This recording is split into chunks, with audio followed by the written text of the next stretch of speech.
ఇలాంటి మరెన్నో వీడియోలు చూడడానికి like, share, subscribe and comment.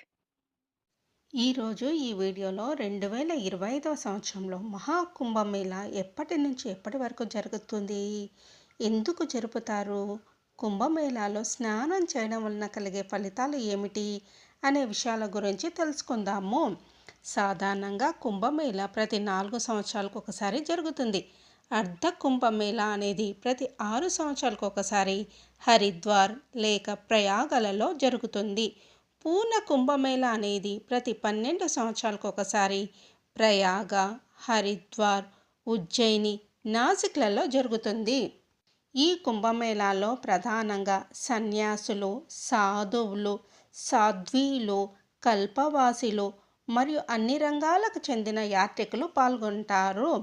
క్రీస్తు పూర్వము 644లో హర్షవర్ధన చక్రవర్తి అలహాబాద్లో కుంభమేళాను ప్రారంభించారు. తెలుగు పంచాంగం ప్రకారము 13వ తేదీ జనవరి 2025 సోమవారము పౌర్ణమి తేదీ నుంచి ప్రారంభమై 26వ తేదీ ఫిబ్రవరి 2025 మంగళవారం మహాశివరాత్రి వరకు గంగా, యమున, సరస్వతీ నదుల త్రివేణి సంగమ క్షేత్రం ప్రయాగరాజులో మహాకుంభమేళా జరగనుంది. కుంభమేళా 12 ఏళ్లకు ఒకసారి మాత్రమే ఎందుకు జరుగుతుందో తెలుసుకుందాము.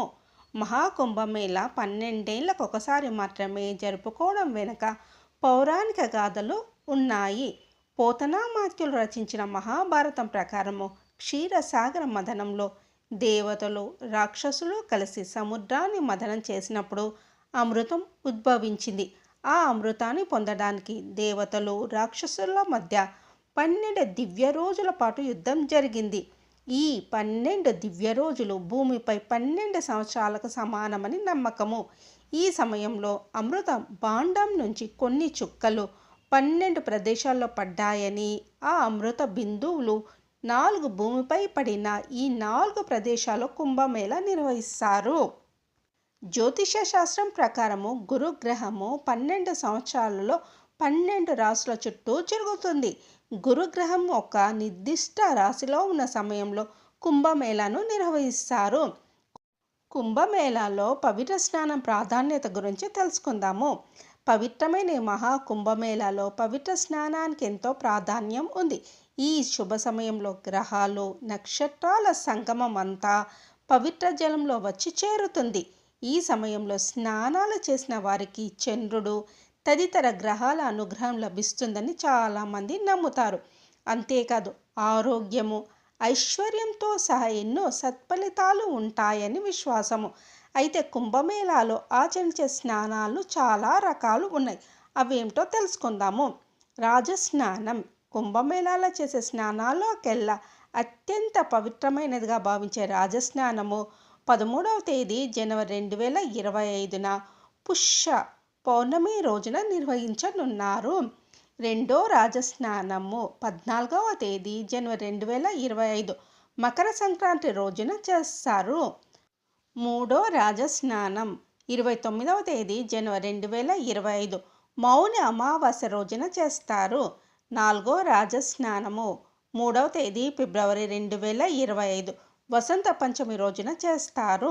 ఐదో రాజస్నానము 12వ తేదీ ఫిబ్రవరి 2025 మాఘ పూర్ణిమ రోజున చేస్తారు. 26వ తేదీ ఫిబ్రవరి 2025 మహాశివరాత్రి రోజున చివరి రాజస్నానం చేస్తారు. అసలు ఈ రాజస్నానానికి ఇంత ప్రాముఖ్యత ఏమిటో తెలుసుకుందాము.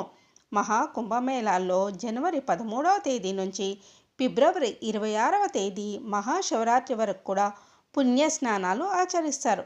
అయితే ఇందులో విశేషంగా చేసే రాజస్నానానికి ఓ ప్రాముఖ్యత ఉంది. సాధారణంగా పుణ్యతిథులలో నదీ స్నానం విశేషంగా చేస్తారు. ఇక మహాకుంభమేళాలో వచ్చే విశేష తిథులలో స్నానం చేయడాన్ని రాజస్నానంగా చెప్తారు. కుంభమేళా స్నానం చేయడం వల్ల సకల దేవతల ఆశీస్సులు లభిస్తాయి. సమస్త పాపాలు నశించి మోక్షం పొందుతారు.